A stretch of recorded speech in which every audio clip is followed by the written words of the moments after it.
Ces dernières années, les aléas climatiques ont réduit les chances de l'Angola de miser véritablement sur son secteur agricole.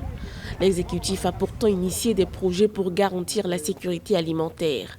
La mise en œuvre du projet d'amélioration de la résilience climatique des petits exploitants agricoles constitue un nouveau tremplin pour lancer l'agriculture. Ce segment occupe 44% de la population.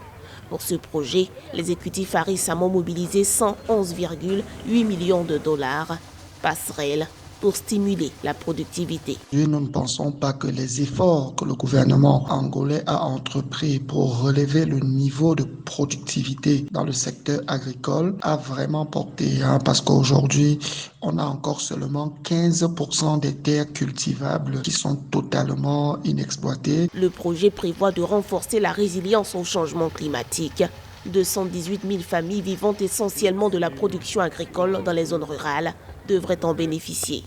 Les exploitants seront encadrés sur les questions climatiques et l'adoption de pratiques agricoles durables. Des analystes estiment néanmoins que l'accès à l'eau demeure un obstacle majeur. L'accès à l'eau potable est un défi, pas seulement pour l'Angola, mais pour la trentaine de pays que nous avons en Afrique subsaharienne. Quand on dit que beaucoup d'Angolais n'ont pas accès à l'eau, c'est aussi parce que les coûts de construction des infrastructures pour ce pays-là, qui finalement a un niveau de vie très élevé, sont parfois aussi hors de prix.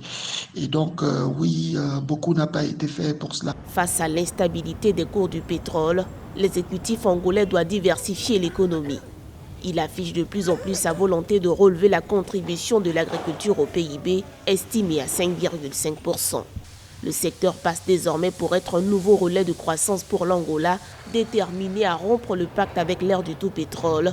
Mais l'économie s'y défait difficilement. Deuxième producteur africain de brut, la matière représente 70% de ses recettes.